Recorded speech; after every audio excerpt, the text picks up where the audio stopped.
in the zone to be. From a yin to my yang to my yang to Z. Put a grin on my chin when you come to me. Cause I'll win, I'm a one of a kind, and I'll bring death to the place you're about to be. Another river of blood running under my feet.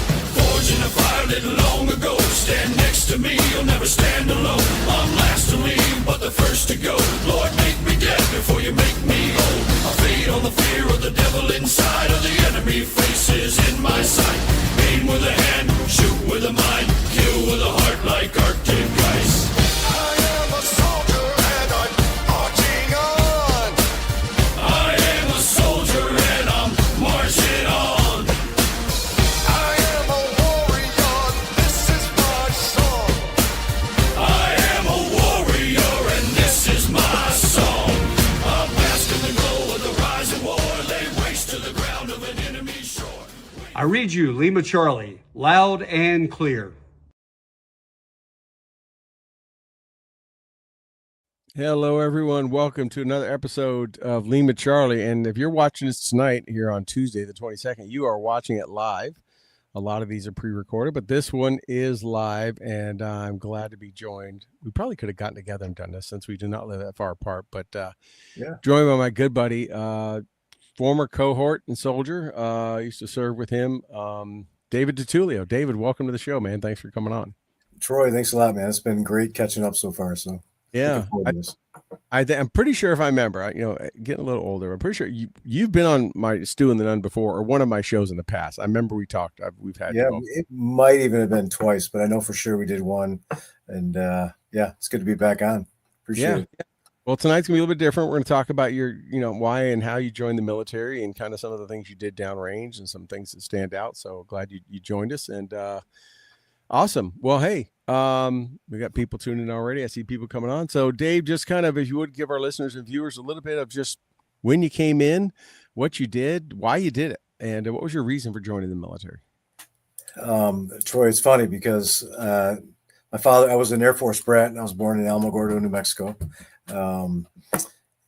back in the 70s. So my father wanted me to get into the military, and at the time I didn't want to do that. I ended up going to college in Abilene, Texas, and thought I'd give it a shot. I grew my hair out. I got into a band down there, and I got distracted, for lack of a better word, but I was doing great, scuba diving and all the classes that didn't matter.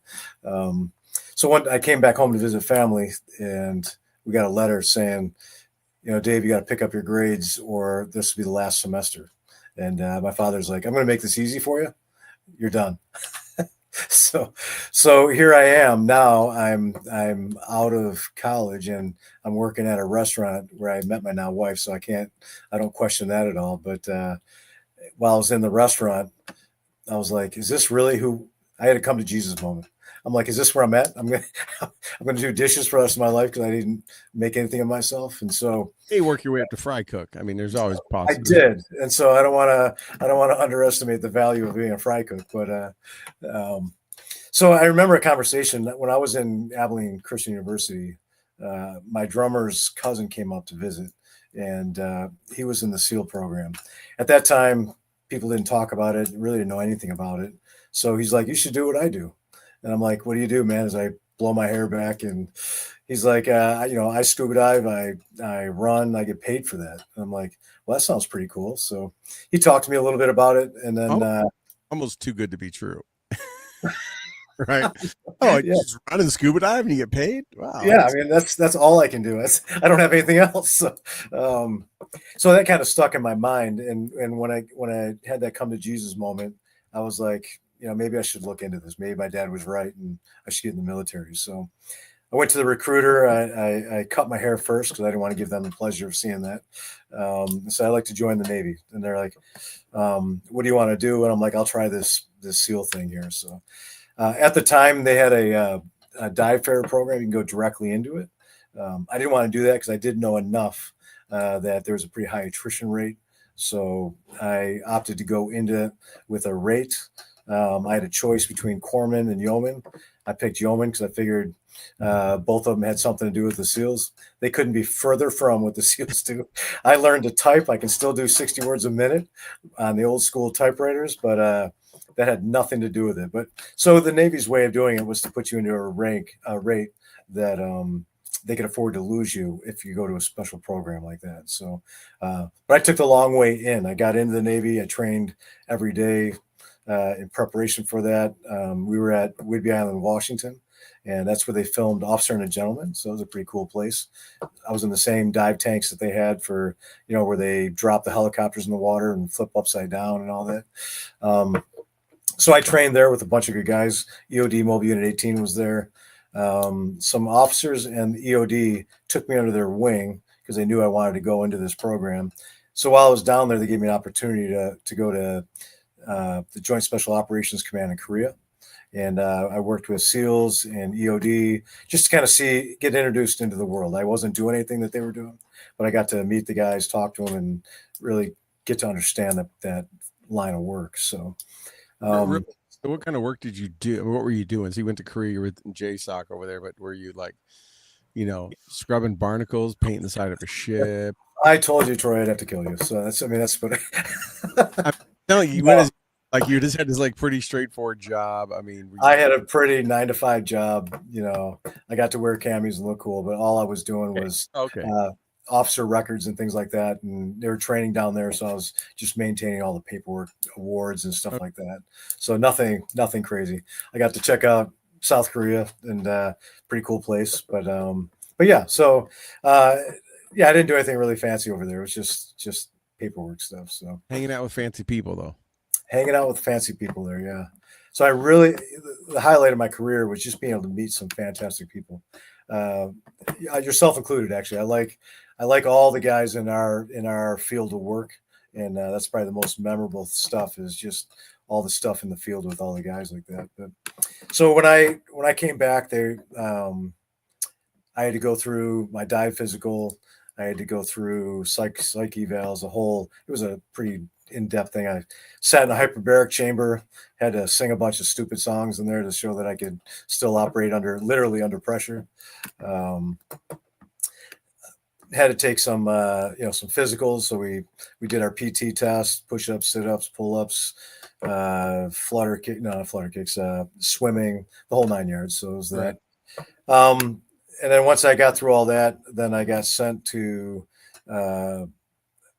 a selection course. I was one of the first people enlisted wise to go through the selection course. Before that, it was just for officers because they couldn't afford to lose a lot of officers because there weren't that many traditionally in there. So they would send them to this selection course, and they had a pretty good pass rate after that. So I was there with as enlisted. Out of 25, I was one of 5 that graduated that. Cool story there is you remember the movie The Rock? Yeah, real quick. So that's like a selection course, like there's selection for SF, Special Forces. That was a selection for SEALs. Yes. Just to even see if you even just to see if you even are going to go on. Yeah. Right. Gotcha. Because there is such a high dropout rate. I mean, our first week we lost over 100 people in that thing. So, so it was. We got a chance to go to that. All the guys in the pools and stuff that were there, all had long hair, ponytails, beards. I'm like, what's going on here? This is not the Navy I just came from. You're like, I had that before I came in. I didn't know I could keep it. Like, yeah, I was like, this is gonna be awesome, right? So what were you saying about The Rock? You were saying about the movie The Rock. So the movie The Rock. Those guys they had just come off the movie set and stuff. They were doing all the dive scenes and stuff like that. And actually, when I went to Buds in class 211, my command Master Chief was Master Chief Chalker, Dennis Chalker. He was one of the founding SEAL Team 6 guys, as people know him, like that. And so with Richard Marcinko and all those guys. So I got to meet him, be in his office. It's really cool to see. So, but so I graduated that. And I had I could go to the class 211. So I went down there in a winter class. That was back in, I hate to say how old it was, but back in 1996. So we were still learning tactics like Vietnam era tactics and stuff. Right. Because there really wasn't many wars that we had to learn from. So I think now, after 20 years of straight combat, I imagine they've really adjusted what they've been teaching, how they teach it and stuff. But nonetheless, it was great, guys. I've met. Do you remember 13 Hours? that movie. So Glenn Doherty was in my class, 211. And Oh, Glenn wow. Doherty was one of the guys that were killed over there. Yeah. He had left the teams and went over to the CIA and working in Benghazi over there. So, Yeah. um, Yeah. it's a small Mark, world. last year working on getting him back on the show here. I had to meet him. Actually, not last year, earlier this year. I met him at the inauguration. Who was that? Mark Grist. Oh yeah. Yeah. So yeah, working on trying to get him on. But yeah, it's Cool. interesting how those guys have kind of spidered out, but just such a small group of them. Yeah, and that time is flying by so quick, man. I can't. Yeah. You had me running some numbers, and I was like, these dates are like, I'm old, man. It's crazy. It feels like just yesterday, but Yeah. so I went to Buds, and it's fantastic training, totally different from traditional military. Like we'd get up at 5 in the morning and fail our first inspection every day. So, but you still had to do everything the night before, you know. But we'd be wet and sandy out on the grinder, little frog feet we'd run out on and get on there. And the coolest thing, man, is our instructor would be up on a podium in front of us. He'd hit his radio. We'd be doing push-ups and pull-ups and sit-ups and dips and flutter kicks all to Metallica, and he was right there doing it with us, man. And we'd go on the beach runs. These guys would run with us on the beach, hit the surf. They would jump in the surf with us. Like it was leading from the front, literally. There were in some other schools, huh, where they just stand back with their black T-shirts or hats or whatever, and just bark command. They've been through it, but not many others where they are right there in the thick. Not still doing it because these guys were older. You know what I mean? Like, and they'd have every reason to be like, "No, I've been there, done that. You just do what I tell you." But Right. they didn't treat you like that. I mean, even from the beginning, when they rightfully could, because there's more than half of them aren't going to make it. You know what I mean? Right. They still treated everyone as though, they motivated you. Okay, you could be like us, man. I did it. You can do it and stuff. So it was a really cool environment. And it was just surreal because down Southern California, you'd be running down the beach, wanting to puke, and you look over and you got people sunbathing at the Hotel Del Coronado and surfing on the beach over here, and you're just getting near hypothermic and heat exhausted all in the same day. But Right. But I didn't. I did some time there. I was there for a couple months, and then we lost one of our instructors. Instructor K was 25 years old when he died over there during the training. He was in our dive towers, a 50-foot dive tower. Practice tying knots in there, breath holds and stuff. And so he was, before our class went in there, he was practicing his breath holds. He was down on the bottom, and two SEALs were up on top talking, didn't realize he had passed out and never came up. By the time they did, they went down and got him.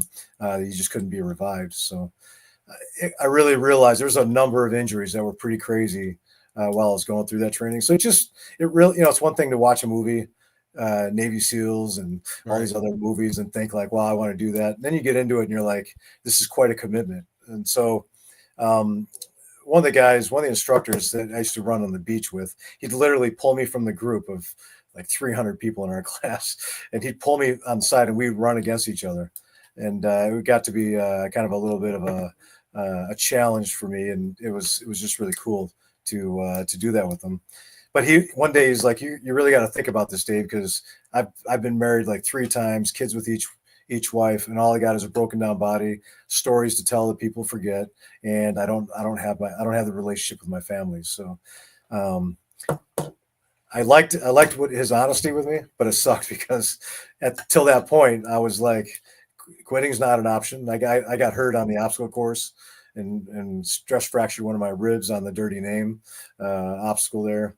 But that wasn't an option. So I didn't medically roll back. I didn't do anything. I actually been contemplating it for a week on, if I'm going to do this, this is the world I'm getting into. I'm going to sign a contract and I will be gone. And they have a saying, you're married to the teams, and your commitment's got to be to those guys. You can't be faltered and thinking of other things when you're in the middle of that. So, and my whole thing there was to put 100% into my training. But also, if I'm not going to do this, I don't want to. I said to myself, don't waste their time. Like this, you weren't going to go in half stepping. If you did it, you were all in. Yeah, I was gonna either I'm gonna do this thing or I'm not gonna waste their time doing that. That's not what they don't need it, and I don't need to prove it to myself. I was already a dive instructor. I was getting into second phase with the dive phase. That stuff's like cakewalk to me. I love the water. So it was more like, do I want to do this to my family? So it was a little bit of an internal battle because I'm a Christian and really believe my family values. And there are some SEALs that have made it through their career with their wives. So it's not, I don't take anything away from them, but it's a tough ask for the families when you're doing that. So I made a decision and I stuck with it. So I think about it every day, but I don't regret it. So you walked away from that, and then what did you get on to do? What did you do after that? So I was getting ready to then reenlist. So if I wasn't going to do the teams, that was the only reason I got in. I was like, I'm not here to type. So that was just to get in, I was like, well, then I'm done. So I got out, got into the reserves. And I got into what's called a mobile inshore undersea warfare unit. They're just we work in the shore and we monitor through radar and other tracking mechanisms who's out there undersea or above sea around wherever we're at. So like we did some training in Vieques Island in Puerto Rico. And while they were doing their training runs or bombing runs, we were monitoring the waterways, make sure no one got into that area while we're bombing and stuff like that. But we can use that tactically for many other things there when troops are on the ground. So we got, after 9/11, we got tasked to go to the Mediterranean. And again, we weren't under any heavy fire or anything. I was in Italy, down in Palermo. But we were boarding MSC ships, the Mobile Supply Command ships that are, they're like oilers that have JP5 jet fuel and medical supplies. So if you can't have a sizable force to take down the enemy, then you're going to hit their supply routes and things like that. So if you remember the USS Cole in Yemen, Right. From the guys from Yemen, that's what they were trying to avoid. So we put our teams on these ships and just kept them afloat and made sure no piracy or anything like that would do that. They had EOD teams scrubbing the hulls, bomb dogs scrubbing all the cargo, and that's what we did. So it was another great experience. There was a guy from Special Boat Teams, Bill Abbott. He and I got real close. He came from the teams and he joined this unit too. So we got to use some of the training that we had to help do some other stuff there with them. So we had some training with the fast teams from the Marine Corps and so we did that. And then How long were you there for? How long was that deployment? that was only like 3 months. It wasn't, Okay. wasn't really long. Yeah, nothing crazy like that. So and then with 9/11 and everything happening, we were like, you know what? We got to get in the fight. So he wanted to get back in the teams. And I was like, I'm going to go to the Army. I heard that because the SEALs didn't have a reserve unit except for like special boat teams and stuff. So I wanted to get into like a 19th or 20th group. That's where I met you because I didn't have a rank or an MOS yet. So I came over to the Army. I had to get an MOS first. So that's where I went to send me to an infantry unit. First of what? First of the 108th. You didn't come in with an MOS? You came in, I don't know. It was a minute ago, but I mean, so they just kind of put you in, gave you a rank. I think it was like equivalent to what you had in the Navy, right? Yes, I think they brought me in because I didn't have anything that equated to what the Army had at the time, right? So they brought me in as I think they would break 71 Lima, make you a paper pusher and pack or something. I'm surprised they didn't be like, oh, you know how to type. Yeah, I know. That's I try to keep that on tight lip. I mean, that was top secret stuff then, I think I came in as like a radio man or something like that. I forgot what they put me in, but the idea was to go in there and get the path that they said was you got to get in the infantry first, then you could put in and apply for packages with that. But then at that time we went from the first to 108 to second to the 101st, and this whole new RISTA change in the Army, and I was like, well, this is pretty fantastic. I mean, we were talking Zodiacs, talking Helo Castle from Pathfinders, sniper teams. We had it all in the Guard. In the Guard, of all things, man. Like, Troy, I remember. I don't know if you were still there, but I remember we had the new M110 sniper rifles. Yep. The Army, and we had like serial number 1 through 4. Like, I'm like, what are we as National Guards going to have like this? We had those. I can't remember the nomenclature for the night vision, but it was both thermal and IR. And I Yeah. was like, they put some money into our group, man, like that. And no one really knew how to handle us. They were trying to get me into a Stetson. I'm like, Yeah. over my dead body, I'm not Yeah. putting a Stetson. I said, you guys can have it. That's cool. I'm good with that, but I would never let you wear a blue cord if you weren't in infantry. So why would you want me to be, wear that? So Yeah. I called it blue cord jealousy. And when I was retiring, some of the higher ups were threatening to give me one at my retirement. And I was like, I will make sure you get removed from the building violently. And so they gave me a saber. So I do have the saber, but I'm like, I'll take the saber because I could use that possibly one day. But I'm not taking the cowboy hat. I have blue cords and discs and that. yeah, it was a different time, but it was just, and again, we had great guys. When I was getting in, I heard a lot of stories and people warning me, that's a nasty guard. Why do you want to do that? And when I came to your unit at the time, I was like, these aren't guys like that was being described. They had some good times, E4 mafias and stuff, but for the most part, these guys knew how to play hard. That goes back to the Washington's Army of 1775. I think there were E4 Mafia back then. I think so. Yes. Yeah, they're still going strong. I'm sure there's an underground society out there of, But yeah, so you came to us in 2003. So yeah, things were already pretty hot and heavy. We were in the mix of it, and I think you came in right about when you got to us was right about when the unit was deployed, if I remember right. Like Yes. you just came to us, and I think I talked to you. I don't remember a lot, but I remember talking to you like, "Hey, the boy's about to go. Do you want to go?" Like you're like, "I just got here. What rank are you?" I don't know this Army stuff. That's right. I just remember us having a talk, and I think you were Yeah. trying to get family settled and get stuff settled. I mean, you were like brand new in the unit. I think we were pre-Mobin or something. I think I was still wearing my Navy BDUs and stuff at the You time. were. You came in wearing Navy BDUs for a little bit. You're like, they haven't even given me gear yet. I don't even know who you guys are right now. Am I the right? Is that what this is called? Armory? Should I be here, or is there another one I'm supposed to be at? Yeah, and you guys had a crazy deployment, man. On that, we had some crazy things happen over there that you guys had to deal with. How did you? Since you've been to both places, right? Or did you? Yeah. Did you go? Were you there in Iraq? In Desert Storm, 1991. Yeah. Okay. Yeah. Gotcha. Yeah. Because I know our guys had a rough time over there, and I was having never been to Iraq, and that I was curious how they compared to the mountains of Afghanistan and the whole dynamic there. Well, one of our soldiers, who went to both, went in 04 and then went again. When he came back, when they came back in well, I guess when you came back, right? 09.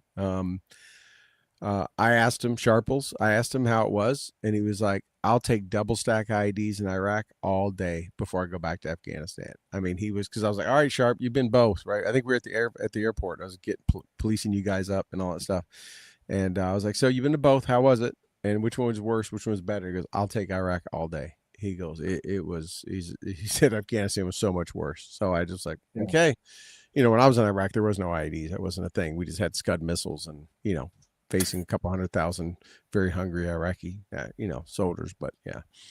Was it more of a frontline type of fight down in there? Or, yeah, Desert Storm. Yeah, it was forced. It was they're dug in trenches, triangular defenses. We were coming at them. We were flanking maneuvers and prepping, hitting with artillery and air and coming in and just, killing everything and anything that looked like it was giving up. We just pointed them to the rear and kept going. And yeah, it was a very conventional fight executed that way. It was, massive desert tank battles pretty much.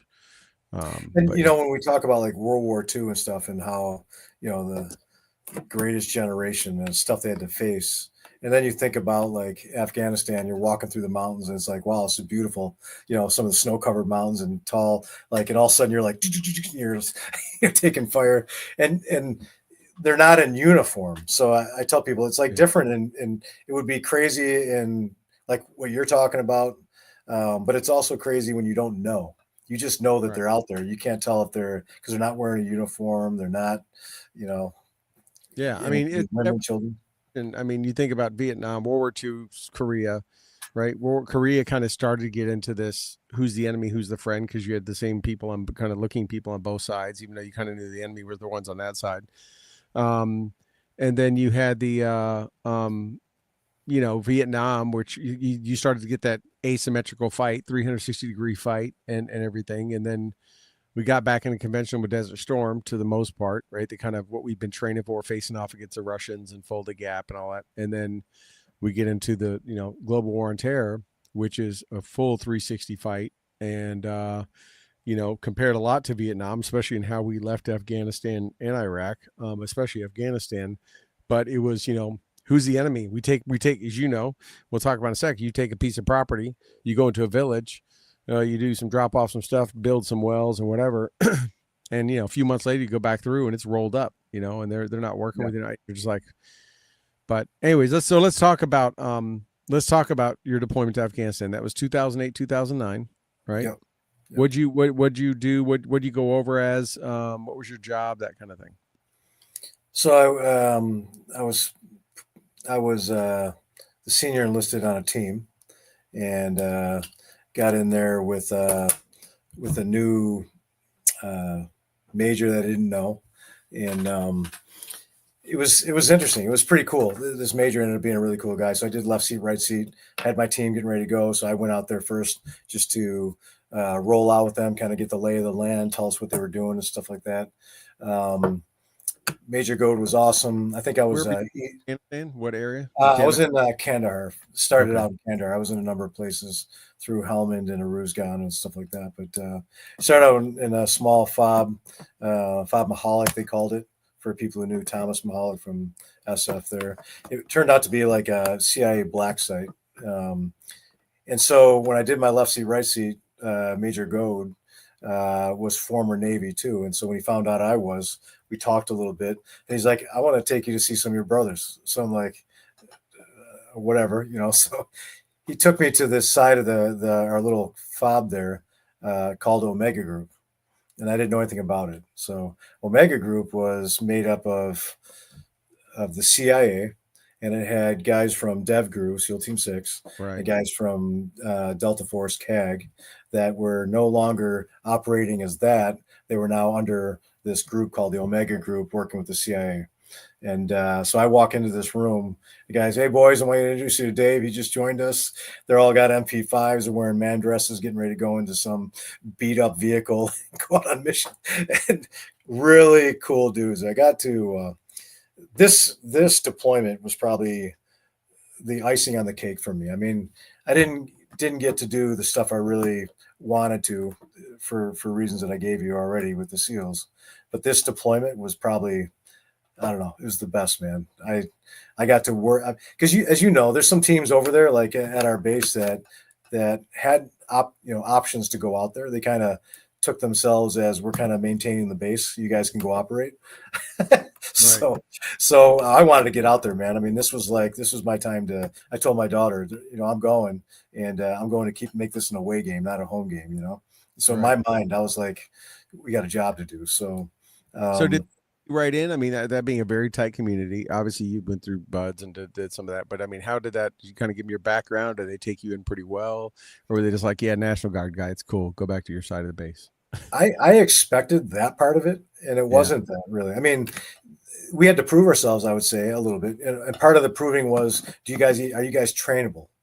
Do you want this or not? So I was like, when I talked to him, we were talking like first name basis, and they're like, so what do you guys got? What are you made up of? What do you want to do? And I'm like, my guys we want to work, so I want to learn. I told them I want to learn as much as possible. Whatever you're willing to teach, my guys want to do it. So I got with their breaching guys. We blew so many things up, you wouldn't even believe it.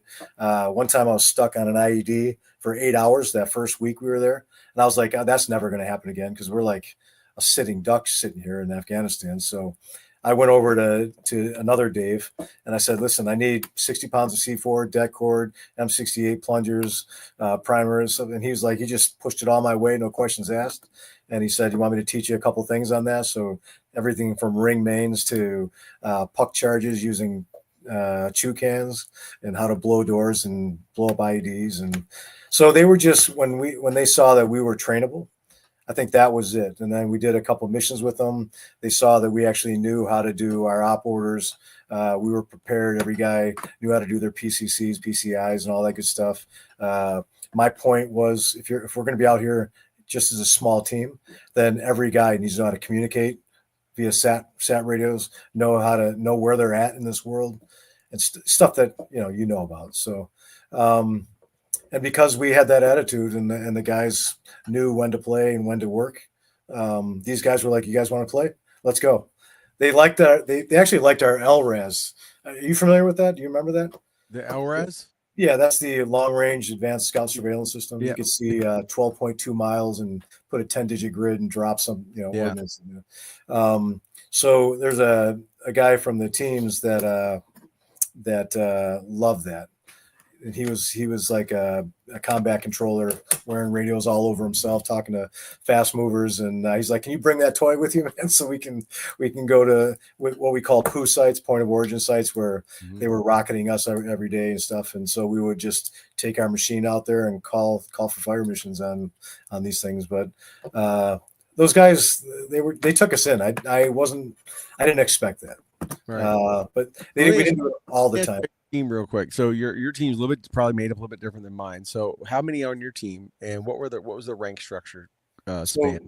So, we had 12 people, right? Mhm. And so we had a major. My spot was typically reserved for like a E8, E7. So it was more set up like a You special were operations. right. You were on a straight up ETT team. Yeah. So we were embedded. We were right there. We had Afghans we were working with. And because we did on the green side of the house, the SF guys were like, "Hey, you guys want to play?" And I'm like, "Why are you asking us to play, man? You guys are like got your thing going on." They're like, "We don't have Afghans." They didn't have Afghans like we did. So they were like, "We need your Afghans to go out to do our thing." So we just it just really worked out really well. And we didn't do a ton of stuff. I'm not going to make it sound like we spent the whole year just fighting side by side, but we did quite a few missions, learned a lot, did a lot of training with them. And but no, it was pretty cool. So you were there 0809. I was there 0607. Also on an ETT, also the senior enlisted guy, because you're right, it was an E9, E8, E9 position, usually E8. Also had a major. My lowest ranking was E6. Most of mine were E7s and O3s. Did you have that? So mine, I did have some E4s. Yeah, you had some because you took the guys from our unit, right? So Yeah. that I was curious because they weren't all set on fobs and guarding towers. I mean, they were out there on the teams with you.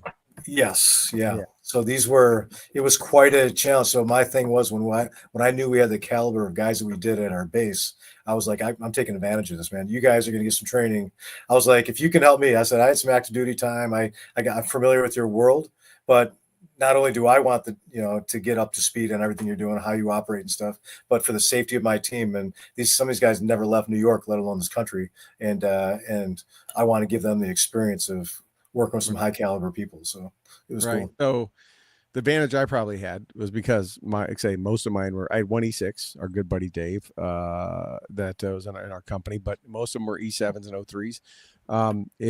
We didn't have to worry about junior soldiers, which means we didn't have to worry about all that comes along with being a senior person around junior soldiers. We could just, as I told my guys when we went, you're going to be O4s and E4 clothing. So get ready for it. So did you, just curious, did you have any issues, discipline issues, things like that you had to deal with because you were dealing with younger, maybe more junior folks? In the downtime, a little bit. You know how the guys get restless, and especially in our kind of A-type personality environment, these guys play hard, but they work hard, but they also play hard. So Right. Only very limited. I think I handled most of that when we were back at Bragg and stuff. There was some changing. I'm like, listen, guys, I know you like to screw around and stuff. This isn't the time, man. I mean, we're actually going to a place where people want to kill you. So Right.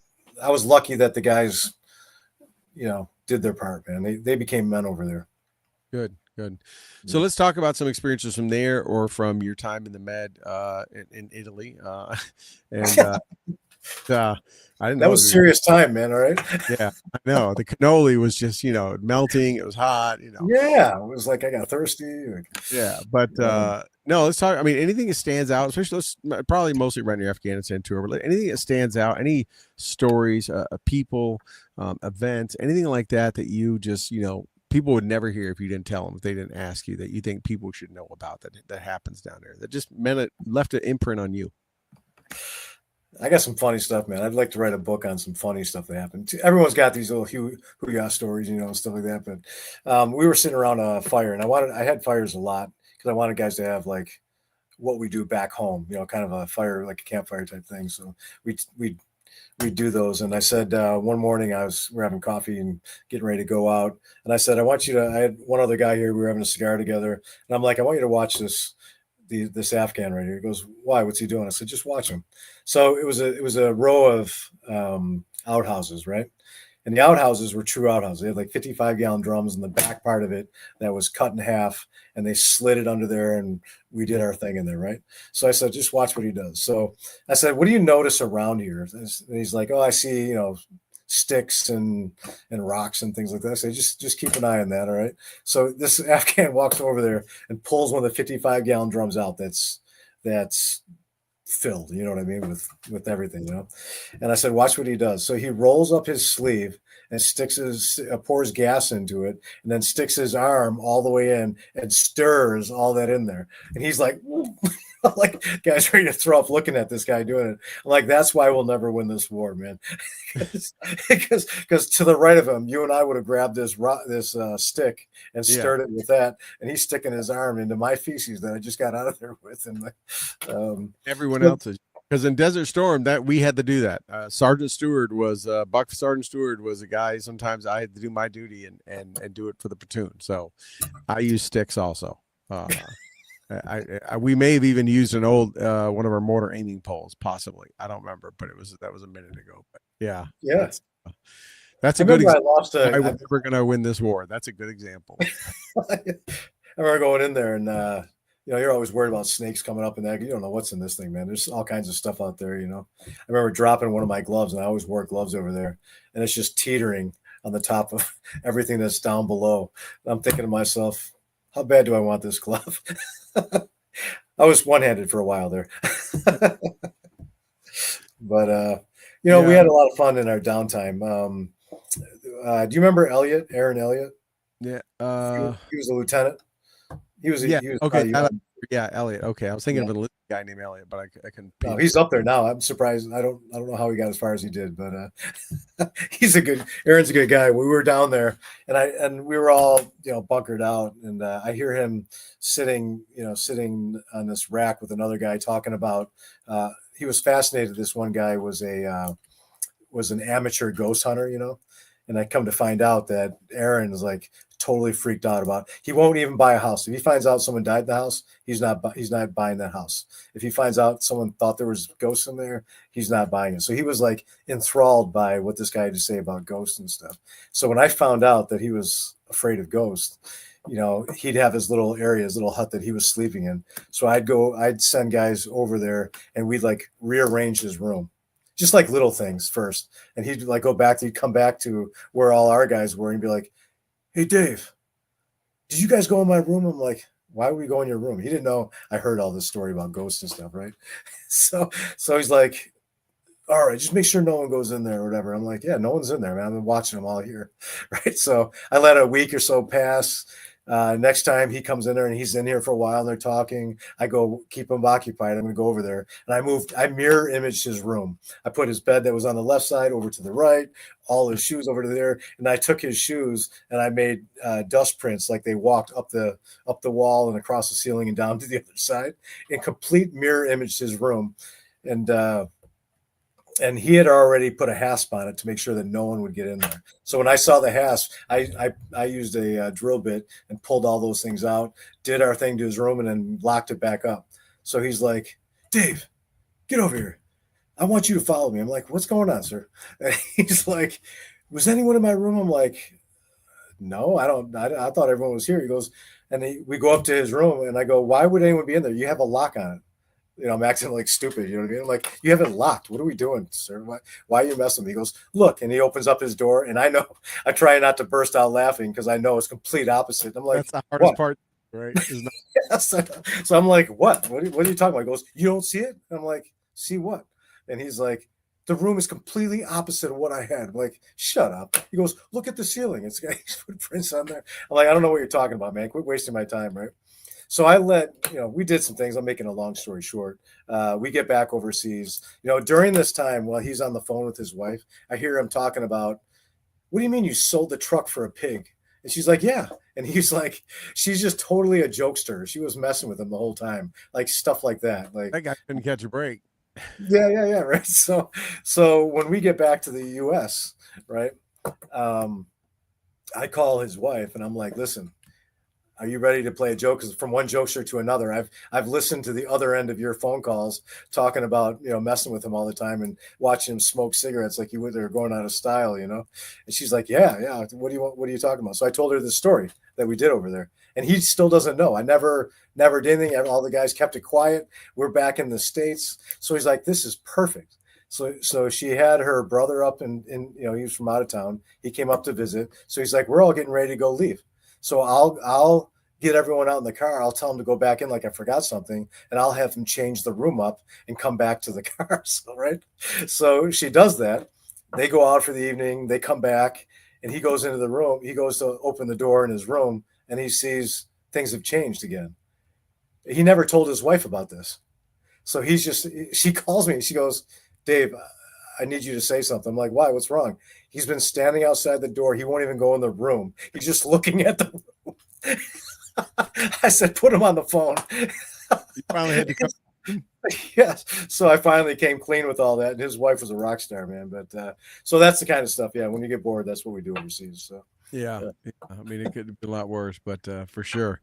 What was about your work with the Afghans? Anything that stood out amongst them? You talked, besides the one that, was on ship burning duty, but any others that, I know there's no stories, trust me. But any that stood out maybe is like, wow, this country could be saved if he was the president, kind of thing. Well, no, I'm not going to say he's saved if he was the president. I'm going to tell you that we were getting into room clearing and they put this guy with an RPG behind me. He was second man in. I'm like, what is he doing? I'm like, what is he like? He's going to go and clear this room with an RPG. I'm like, this is so that was kind of that being said, that helped me understand what I was dealing with. And the guys that we had when I needed them the most, those guys were on point. We very lucky we had a good relationship with some of the guys we had. Some teams had horror stories like Afghans that had Taliban in their units that killed people and stuff like that. While I still didn't trust them 100%, had to make sure I knew where they were and where my guys were. When we needed them, these guys put themselves right in harm's way with us, and we're right there. So it's pretty good. As senior enlisted guy, were you also responsible for the interpreters, their pass, their leave, their pay, all that? Oh yeah. Yeah, I forgot the name of it, but I was like that guy with the $10,000 paying people to run them over. Yeah, you were the FOO agent, probably. Oh, yes, right. Yeah. But did you establish any special bond with any of your interpreters, and have any of them come to the States? Yes, I've got two of them that are in the United States now. One in Texas, one in California, and they're outstanding guys. We were in a firefight in this marijuana field. As far as the eyes can see, this marijuana plants were taller than me, and rounds were coming through it, and he put himself in front of me. I'm like, dude, this isn't your fight. You get behind me. I'm protecting you. So, but it was really cool to see an Afghan that it's not a common thing to see them put a life on line for a Westerner like us. Right. So that's when I knew we had a special bond with these guys. So. Did you train them and yourself? Like we would train they knew how to fire all of our weapons. We usually gave them extra AKMSs that we picked up. I had one that he'd turn up the Blue Force tracker and would give me sit reps because it's me and one other American, right? One's driving, one's on the gun. Yeah. That was it. There was two of us and 20 Afghans. So the Terp ran the BFT. And, and I think the only thing that we did differently was that I took their phones I wouldn't tell them when we were doing it. I'd give false information just to do that, but they knew how to do everything. And then all of a sudden I'd spin them up and they knew exactly what to do and stuff, but they didn't have their phones. And then that way we at least knew communication was controlled and secrecy was held. But all the other stuff though, they were as far as they were like us, man. Because like we typically go out on a patrol and I'd have like 3 gun trucks. So I'd have a gunner up in the turret and a guy at the Blue Force Tracker, TC, and there'd be 3 of them up there. So that's already 6 guys that are out. And it would just be my major and our medic, which was a Navy medic, and Afghans. And he'd walk one side of the village and I'd be on the other side with my Afghans. I just remember thinking to myself, if my wife knew that I'm out here by myself, basically, you know what I mean? Anything could happen. Yeah, but you got full with 3 gun trucks of Americans. Yep. Wow. Yep. That's some of the changes in ROE in a couple of years. We rolled 1. And 10th Mountain and 82nd thought we were suicidal because their gate guards would not lift their gate if there weren't 3 gun trucks ready. They saw us and saw we were ETTs and they'd roll it up and just like, good luck. But we were 2 Americans, a Terp, and 15, 20 Afghans, and we were rolling missions. And it was always a very tightening moment. Well, it really depended though. Like I said, we had Ford Rangers that we used, the Afghan Ford Rangers and stuff. So we take them out because some of the streets and stuff were too narrow, the villages and stuff like that for us to get in there. We had very rare occasion motorcycles. We had 4-wheelers, access to stuff. So it really depended. Terrain dictated that. Sometimes we rolled out with an MRAP stuff, a Cougar. I think it was called the Cougar at the time. But we had dirt bikes. They were bought under. They were portable generators. Yes. So there may have been some food money spent on those portable generators that just happened to look like Yamaha Enduro 125s. I don't know what you're talking about, but yes, I would say that was before I got there, and it's been over 7 years. So, but yeah. You get creative out there. I will tell you that for sure.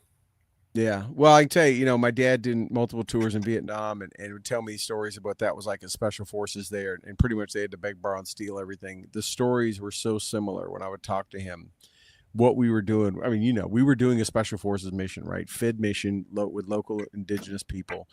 And you're trying to, teach them tactics and fight for their own country and that kind of stuff. And you're out there unsupported and you're wheeling and dealing and beg, borrowing, and stealing and doing whatever you can to get through the day because there's no big army to your left and right or behind or they're down the road. Well, that's what I was saying. Like the crazy thing is we're all on the same battlefield. SF, Blue, all the guys, man. Like we're all on the same battlefield. The bullets don't care what your MOS is, what your rank is. And that is the biggest thing. When people ask what the difference is, I say we're not supported. Like I'd love going out with the team guys because we're running restricted airspace, radio wave burns, mortar protection, dedicated air, AC-130 Spectre gunships, B-52 bombers. Like when they came out, I was like, yes, we got the full weight of our, force multipliers. Because when we went out, like we were like a small footprint. I mean, there was times I was like, I know we should be going home soon, but I don't know if they know where we are. We've moved 4 times, and I'm not sure anyone knows where we're at. It was when they're doing a head count on the bus that we're missing some dudes. Like, hey, did we ever get those guys? Yeah. It almost felt like that. I mean, there was times that it was literally just us out there. I mean, that's what I think made us so tight as a team out there and stuff was, even the Afghans, for everything, right? You depend on each other to keep the generators running, to fix the bathroom, to do, whatever it may be you had, right? There was no contractor, there was no Halliburton or Dynacore, right? Like they were mentoring cops, but there was nothing. You had to figure it out yourselves. Find out someone had a civilian skill or did something as a kid and be like, hey, then you're the guy that fixed our vehicles. Yeah, right. It's just you're out there on your own, like literally out on your own. And I don't know that we got. I think you went to a train. Didn't you do training for that specifically? That mission, like the ETT mission. Yeah, we went to Shelby and went through that to prepare for it. But the same thing you guys did at Bragg, I think, right? You guys went. We did 3 months over there training, kind of like that. So I guess maybe I didn't know if we went and did all the pre-mob qual, and then we did the only training we did which was ironic because we were called embedded trainers. No one knew what ETTs did. We all thought we were teaching. They literally gave us a class on how to do trifold boards and give classes on a trifold board to AF. And we were like, wow, we're really going to be trainers. And we got over there and we're like, oh, these people are third graders with guns and trucks. Like, they're idiots. They're stirring poop with their hand. Like, I'm not breaking out a trifold board for these guys. I mean, even a sand table is a little much. Yeah. Totally. They didn't know maps and stuff. They didn't need Right. maps. I was amazed at how well they knew Afghanistan without maps. Like, they just up and over passes and moving through this and that. Next thing you know, we're in a small little thing that I would have needed a map for sure. But yeah, you're right. Trainers were the 155th National Guard out of Mississippi, who all went to Iraq, and I was just one of my former soldiers with me, Dennis Knowles, who was on here not long ago. We talked about it, and it was like every story was, here's how it's done in Iraq. I mean, at every single training session by the 155th who was activated was telling us how IEDs were in Iraq, how everything was done in Iraq. And we're like, we're going to Afghanistan. They'd be like, we don't know how it's done there. Probably the same. We're like, oh, great. That was our training that had to get signed off. Is how CONOPS happened, how this happened. And it was always in Iraq. And we knew right then that we're like, okay, we don't know what we're walking into, because no one here knows what we're doing. I was surprised that there wasn't a bigger plan in place for like our teams. Like, I figured the team that we had before would be like, all right, we trained him in this. You're going to pick him up and you're going to train him in this thing. And that wasn't the case. I mean, like, it was like every team started over again with the training for these guys. And yeah, it was definitely. And I was surprised too that we didn't really have a lot of guidance. I mean, it was just us deciding what we wanted to do. Like, we create our own missions. I worked with the Canadians. Probably got the best intelligence I've ever got was from the Canadians. They could tell me how far the window was from the ground, how thick the walls were, how wide the streets were, what vehicles I needed, and if that would work. Like, it was pretty impressive. So we just operated off of that and intelligence, and and then we'd feed the CIA with anything. Like, they would ask specific things about areas that we were going. If we see this, bring them back or do this, or and it was just it was pretty cool. But I was surprised at how much freedom I really had to do literally whatever we wanted to do over there like that. When you come from a military that there's a chain of command and orders and this and regiment and discipline and all that stuff, and then you get out there and you've got a dozen lives depending on you, and a whole bunch of ammunition and stuff and some food money, and they're like, hey, go win hearts and minds and kill bad guys. And you're just like, okay. You had a few rules, but not a whole bunch. And you're like, this is 2008 an army, like, this is how we're doing things. I know, it's crazy. So let me tell you this, man. If you're watching time, do we have time for a quick one? Tell the story. Go ahead. Yeah. So give me 1 second. All right. Troy, let me know if you've seen this before. Oh yeah, I know what that is. It's a flare. It's a flare theory. Yeah. So I'm coming back. I'm going through Kandahar and I'm asking for ammo, and they're like, I'm sorry, we gave it to this team before that needed it. I'm like, what do you think I'm here for? You said you had it and I need ammo. You know what I mean? And they're like, well, you should have a ton of it. I'm like, we're using it. Like I said, I just went through 7 magazines coming here just so my guys can get mail. And they're like, what do you mean you went through 7 magazines? You should be doing a SEER report, a serious incident report. And they're like, every time I fire, I went through, 210 rounds just now, just trying to get here to eat, you know what I mean? And refit, And they're like, you can't be doing that. And I'm like, we're in war. Like these guys are shooting at me, So they gave me this. And I'm like, what is this? Right? And they gave me a few boxes like the size of this. Little red Yeah. Players goes in there. Yeah. So he shows me how to screw it on. I'm like, are you kidding me? And he goes, this thing works great. Give it to the guy in the turret. Anyone coming at you, you fly this. They don't know what to do with it, and it works great. So I remember handing this to my gunner, Marquez, and I go, here. He goes, what is this? I go, this is their answer. I guess this is supposed to deter them, and that works. So we're going through Kandahar, and like it's getting stupid. And this guy in a rickshaw. We're going any farther. You were told this by an American military member of what branch and what rank? From the Army in Yeah, crisp Army uniform, brand new glasses with not one streak in it, safety glasses, aviator gloves that look like they've never been worn. You know, like he was decked out. Or enlisted, officer enlisted. He was like E7. Okay. Yeah. And that was the deterrent that the enemy would run away if you fired a red flare. That's what he's saying. And Okay. but I didn't have any other option at that point because I needed ammo, and all I've got was my training ammo that now I'm now turning into my war ammo, if you call it that, right? Right. So we do this thing, right? So we're picture us. We are flying through the streets of Kandahar, right? And this guy in a rickshaw is coming at us. Now, when we were there, it was basic common knowledge. You see Americans coming, you part the seas. Like they move, they don't stop, they don't go like that. So we're moving, and this guy's coming right at us. And my gunner's like, Dave, what do you want to do? What do you want to do? I'm like, use that stupid flare gun, right? So he goes like this, and I see it fly, and it hits the rickshaw, and he catches. It lights him on fire with his mandrels. Like he's in flames, and we're all like, yeah. So fast forward this. So I'm not making this an all night thing, right?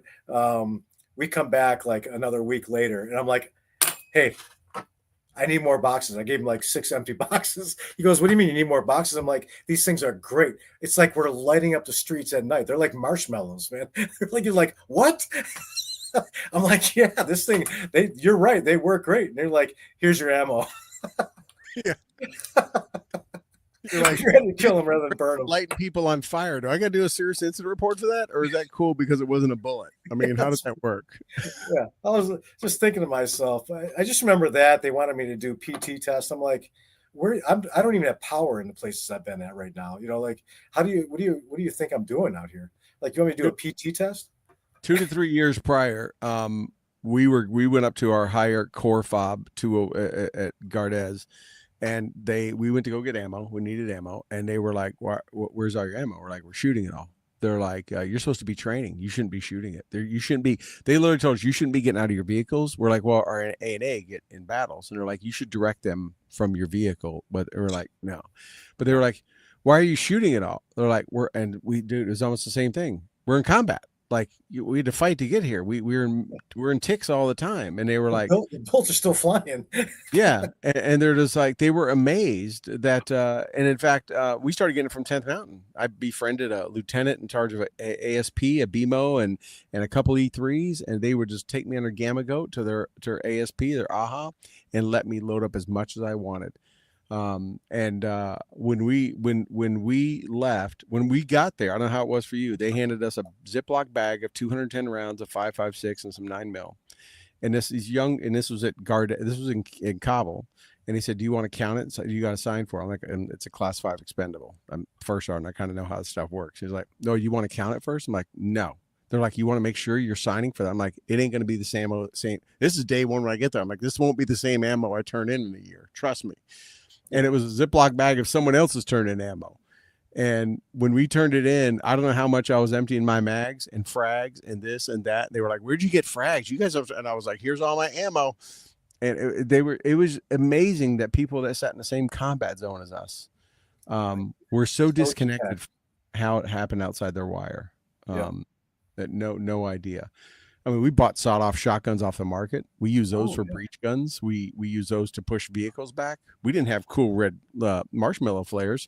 We just put some Pakistani double-aught buck into the hood of a Corolla. Yeah, and it worked. But that's so when you came out of that tour, we'll kind of wrap this up. We've been going almost an hour. When you came out of there, and looking back, and you have a lot more reflection so long later, because I know I do. Me and my team, we get together all the time. We look back and go, how did we not die? How did we not get rolled up? Like we were flapping in the breeze. Yeah. Do you look back and thank you for bringing me and pretty much, as many as possible back and because, when you're over there, right, you're not thinking, you're just like, we got a mission, right?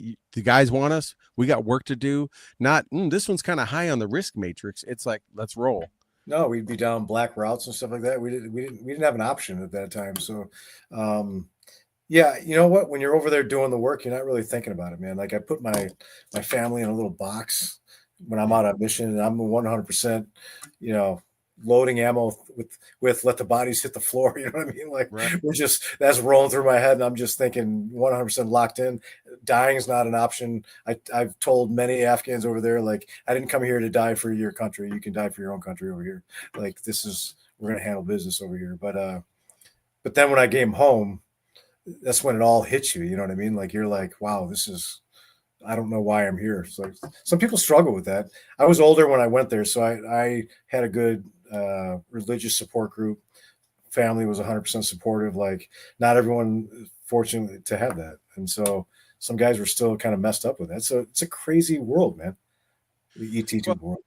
Yeah, I mean it is because you're out there. It goes against all the teachings and doctrine of the U.S. military of having a left and right and a rear echelon and a chain of command and a support structure and all the logistics and all that stuff to being out there with, a stack full of fake funny money and just told to go handle the mission, right? And Yeah, beards and ball caps and all that other kind of stuff. And it was just it was anti everything that if you've been a number of years in the military and you've gotten to a mid-level manager in E6, E7, O3, it's not like anything else, and it'll never be anything else like it. I mean, yeah. my from yours, the ROE, as you know, my son John went with you. We would talk, and my tour to y'all's was the ROE. Everything else was completely different. I mean, like I said, we would roll one gun truck, and we didn't think nothing about it. It was like I got me and You Captain didn't know So. any better. Yeah, that's all we got. If we wait for 3, like that's the whole team. We're in 4 different battle spaces. There's no other gun truck to roll with us. Yeah. And were you in the training that I did for the brigade before you guys went? I gave a class. Yeah, because that was valuable, because you were the only thing that we really had that was there. You know what I mean? That did Yeah. that type of mission. So yeah, that stuff helped out for sure. Fun fact, that I would say counseled, but you don't really get counseled as a first sergeant. Yeah. But I was talked to by some field grade officers after that I was portraying a too negative image of what it was going to be like. And after I ran that, and I had all of you guys, E7s, O3s, O4s, everyone in there. And I ran a couple of those classes. Like, you got to kind of make it a little bit, I forgot how they use, not brighter or lighter, but just, kind of more uplifting. It's very negative. I'm like, I just came out of dealing with these people. Like Yeah. if I'm not the guy. If you want a positive message about the Afghans, this is not what you're getting. I'm going to make it as real as I can. And Yeah. I'll never forget that. After I did that training, I was like, oh man, these guys are in trouble. I'm like, they're worried about, me having not painting a rosy picture. I'm like, if I'd done that, you guys would have came back and found me. I'm like, where were you? Like, what battle space were you in? Like, Yeah. you said, Afghans No, were. it was very good. And you know what? That whole time I was out there, we were still dealing with people that had that mentality. But the fortunate thing is once we got out into our own place, like, literally the reins were off. It was crazy, man. Like, Yeah. I'm like, we can just do what we want. Like, I just report it every now and then, and let me, like, it's just, make marshmallows out of people. This is awesome. I need some more of yeah. those. Well, So there was definitely a lot of responsibility, but our guys really stepped up. I had some young guys, and they really stepped up. So I'm pretty proud of them, man. You come in there as a mixed match of hodgepodge, this and that, and you come out, man, like, tight. Like, these guys, it was awesome. I wouldn't take it back. I love that. I liked the culture, working with the Afghans that we had. I mean, it's crazy over there, but I don't know what it is, but it was definitely a great experience. So, would you consider it one of your better years of your entire military career? yeah.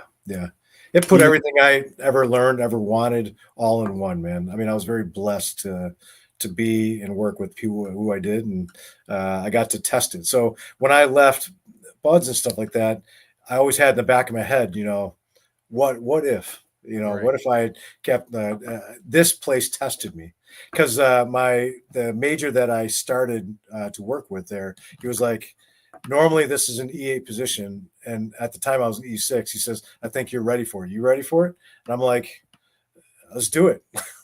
If you think I can do it, I'll go for it, man. Let's do it. And so that was definitely a challenge that I got put to the test, and it was pretty cool to have that experience and to have the people that we were with. So So no, it was one of my better times there, and it was cool. And I don't knock National Guard. I tell people there was a time where 70% of the people on ground, boots on ground, were National Guard. Man, Yeah.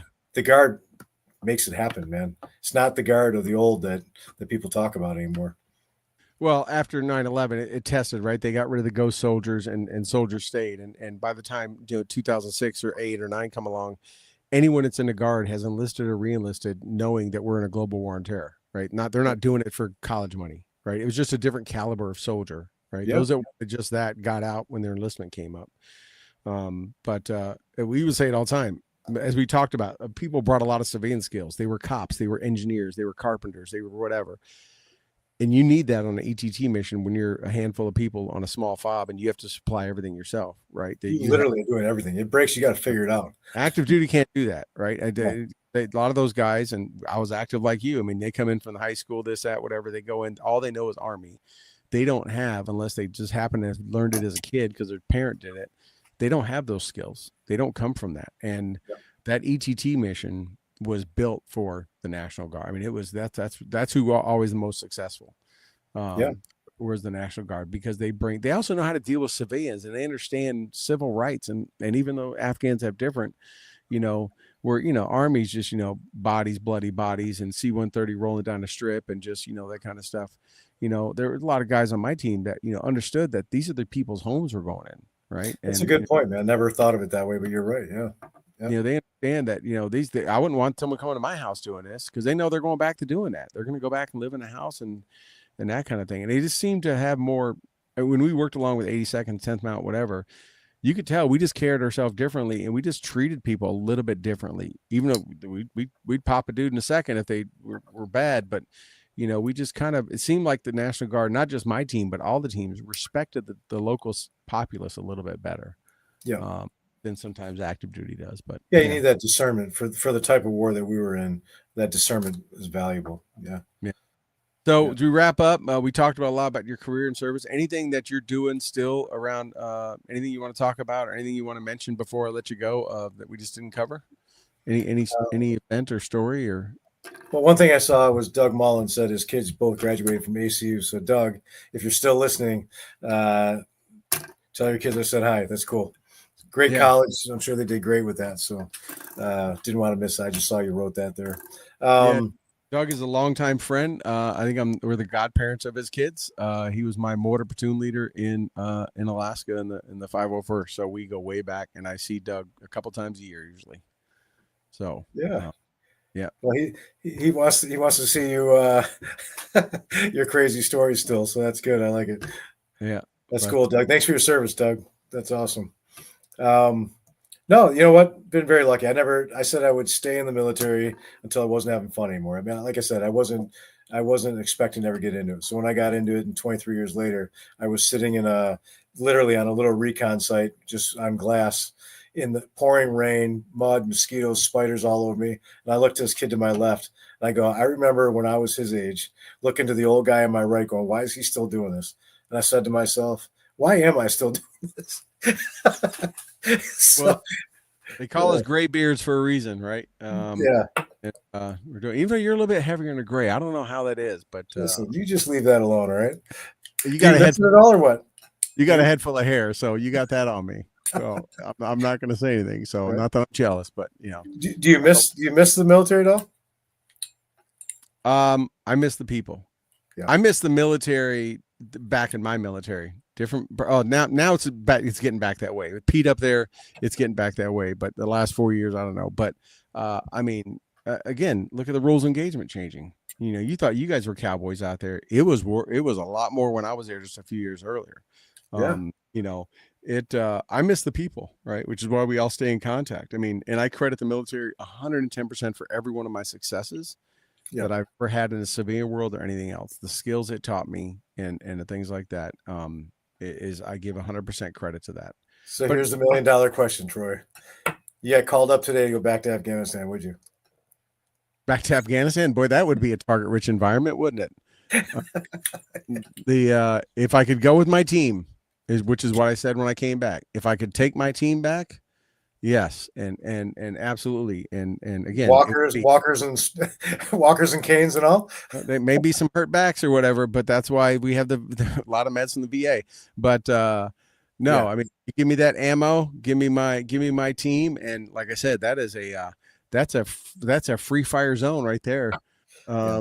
I'd have those birds stacked and racked. They wouldn't be able to keep them up there with enough ordnance because Yep. but no, we did that when we came back, right? Some of my guys went back that were on my team, and I knew guys that kept wanting to go back, and I'd be like, you can't keep chasing the ghost because the ghost is not there. The ghost, what you're chasing is to have what you had the first time. You're never going to have that team again, no matter how many tours you did, and what theaters you went into. The team is what makes it. The people to your left and right is what makes it, and you can never get that back. Yeah. Right. Your team earned the ability to call your brother, man. Like when you say brother, man, that's someone who said literally, and some did. They died. They never came home, man. And Right. so it's such a close community, and so it's cool. I'm proud of every opportunity I had, and I think I share that too. I would do this. I would go back too. That's cool. I was going to ask you, throw it back at you. Would you go back? Would you need to be with those boys again? In my head, I'm still 20, so Yeah. I'd give it everything I could. I'll tell you that. I definitely use more air and stuff now. Well, we all have, right. We all have, if I knew now what I know, if I knew back then what I know now, yeah, we would definitely, whether that's high school or combat, right? It's like, oh, if I only knew that back then. You know what though? Like it's because of the cause, man. I mean, you did it for the same thing I did, man. Like we were alive during 9/11, man. And when you watch mothers and fathers jumping out of a building because that was the only other option is to die a few seconds later rather than burn up. Like, and you watch that happen, like it still gets me, man. Like if I needed to go back over there, I wouldn't even hesitate because I've been blessed with this many years since that event, and we lost people, and I'd go back if it was my last stand, you know. Well, I was in a unique position, right? In the fact that I was a son of a combat vet. And when I was in Desert Storm, and even later when I was in Afghanistan, but when I was in Desert Storm, right, all my dad's SF buddies who were literally walking legends of Vietnam, that there are movies and things about, were all writing me letters because we didn't have email, telling me how they wish they were with me. They knew me as this little toe-headed kid running around, Bobby's kid, telling me they wish they were with me stacking mags and in the foxhole. And I knew these guys, but it wasn't until even later that I really realized what they had done. And like, there's things made about them. And then I went and then I come back and then my own son goes with you. And at the same thing, and it was a double-edged sword because I knew what he was getting into, but at the same time, I knew what he was getting into. And Yeah, how was it for having a kid over there? Like, well, I don't think you for mentioned us to put ourselves in there. right. You mentioned about you want to make it an away game, not a home game, right? So we go, and so those that never have seen it would never have to experience it, especially our kids, right? We go so they don't ever have to go through that.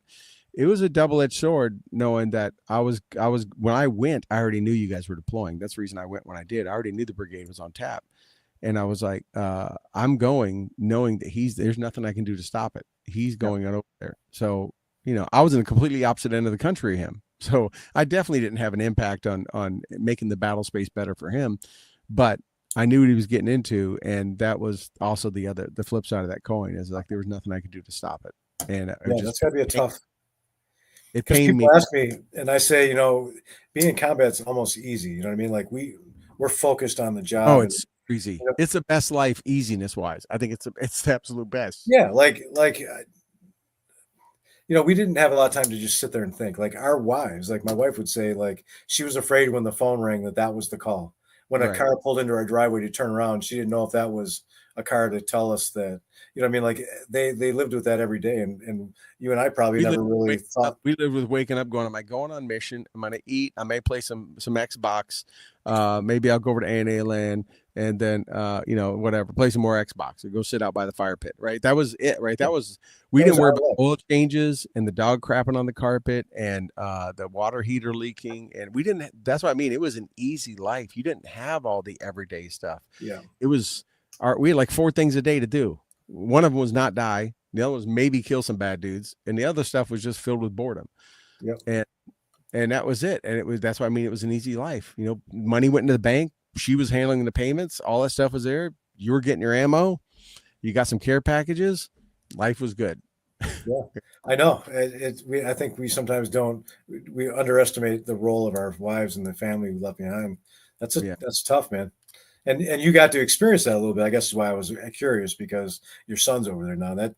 And the worst part is because you actually knew what was going on the other end. You know what I mean? Like Yeah. my wife didn't know. She had ideas and what she saw in the news, but she had no idea some of the pictures that I still have. In my position in the unit, I had connections to the very top of the brigade, right? So I knew everyone. I mean, I worked with all those guys, so I had inside track to anything going on. Knew where he was. I knew what was happening. Didn't influence it. Even said, "Don't do." But I had an inside track that most family members would never have. Yeah, I mean, I don't know if I saw you or not, but I mean, I went down to Bragg, took the whole family to see right before you guys left. I was walking around on your guys' little fake fob because I was first sergeant steward and be, hey, first sergeant, what are you doing? The families couldn't, I had that kind of access. That was a privilege I had, but yeah, it was tough knowing that your little boy is not going to come back your little boy, right? no, So no, but it's cool on the other side that he kept that lineage going on, man, because you have quite a history in your family, a legacy of soldiers. You know what I mean? Guys who answered the call. So that's pretty cool, man. That's all American right there. Well, do what you got to do. But yeah, so hey, man, I've kept you a long time. I appreciate it a lot longer than I said I would. Dave, great to see you. We need to catch up more. Yeah, we don't live far from each other, but we got no excuse, and hopefully we'll be back and we'll link up here real soon. But we'll have to get together with your man Doug here because Doug's been powering away on this thing, man. Yeah. I love it. Doug, he was here for my retirement party, but I think you didn't come to that, did you? Were you at it? I can't remember. I don't. What year was that? Do you remember? It was November 2009. I don't know if you were back, but I don't know if you guys. I think you guys were. I think we came back in December. I thought. Oh, did yeah? So I might have missed that. Oh, yeah. It was a lot of folks weren't there. I think you guys might have still been deployed. Yeah. But like it was 2009, dude. I don't know how it's so long ago, but yeah. Yeah. All right, man. Well, I'll let you go. You have a great night. Thank you. Thanks for everyone tuning in. Be sure and tune in on Thursday nights. We got a great guest lined up this week. Check us out here on Stu and the Nun. Thank you to all of our sponsors, but more importantly, thank you to my good buddy Dave Ditullio. And Love it. All right, always man. great, brother. Take it easy. Out.